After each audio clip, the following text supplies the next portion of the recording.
Hi there, this is Joe from ShopTo, and I'm joined by Dan. Hello. And been checking out the Uncharted 4 multiplayer beta. Now this launched yesterday for people who pre-ordered the Nathan Drake collection. I downloaded it, it's about 7 gigabytes. You've not tried it, have you, Dan? No, not touched it at all, actually. I'm against betas now. What's that, sorry? I've decided not to play betas anymore. No, I'm kind of against it, but it's nice to get some footage up, isn't it? So, it's good fun. It took me a while to get into it. I think it's just because it was so popular, everyone's trying to play, so I couldn't actually get into the game at first. But managed to have a few games. It seems actually quite a lot of fun. So what it is, it's a wee bit different. I mean, it looks great. You can use the different Uncharted characters within the game, like Lena and Nathan Drake and Sully, stuff like that. It has these mysticals, they're called, that you can redeem through the store as you play. So you earn credits as you play, obviously, and then with these credits you can kind of push your button and buy stuff during the game. Right. So you have sort of 5 mysticals. One's called the Wrath of El Dorado, which you throw it, and then these spirits appear and track down nearby enemies, and it damages them as well. There's a Spirit of Djinn. What that does is it sort of teleports the player short distances. Okay. There's a few more. There's like a Citamanti stone or something, I think it's called. It sort of revives downed allies, and there's also one that it shows up the opposing team on the map. Cool. That's called the Staff of Ayar Manico or something. And Indra's Eternity is the last one that slows down any enemy that enters its area. Oh, another thing, a thing I really like, actually, because you'd play these sort of, what do you call it, a challenge? A sort of challenge / tutorial at the beginning, where you just kind of get used to the controls and stuff. And here you're introduced to the sidekicks, which is also another sort of perk you can buy from the store. Right. And the one that I used was Brute, and this sidekick just appears with a big heavy machine gun, starts mowing everybody down for you. Oh, you can call him into the action. Yeah. And there's 4 of them. There's got the Brute one that I just talked about. There's a Hunter who sort of hunts down nearest enemy and puts them in a hold for you to KO. And there's a Saviour who sort of comes on and helps down players and sort of gives ammo out as well. And there's a Sniper as well who defends a sort of certain location. So that's pretty cool, isn't it?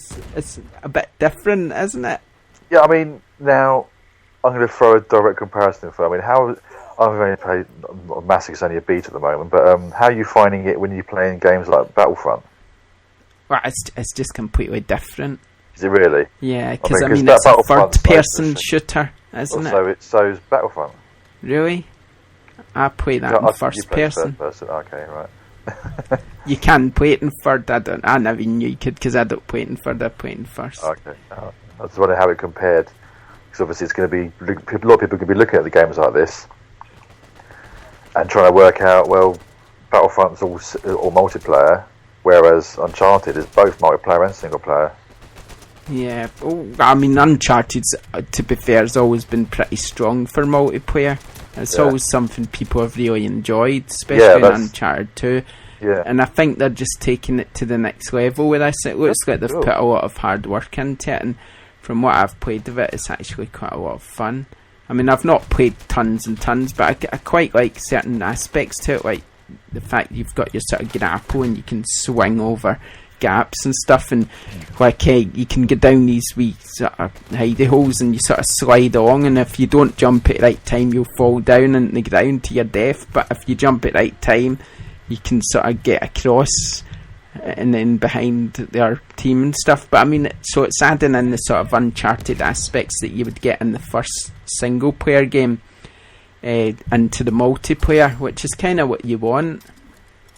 And then by adding these points that you can use to buy the special things like sidekicks and grenades and mysticals, it actually gives you something to play for as well, which is quite nice. I mean, obviously it's only the beta, so there's still a lot to go on there. Yeah, there's actually 2 maps in the beta. Like I say, I only played the island one, but I've just read that there's one called Madagascar City as well. So that could be interesting. And there's only one. What's that? Yeah, promising. Yeah, like I said, there's only one game mode as well, Team Deathmatch, which is the one I was playing in. But I mean,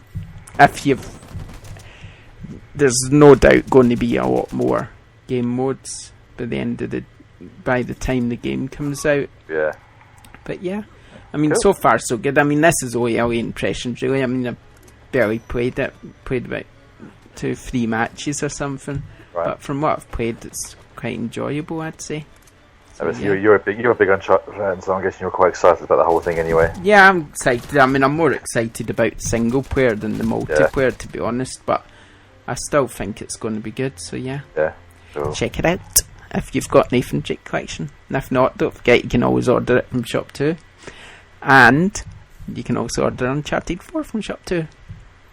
Although it's not out to March. That's a long wait.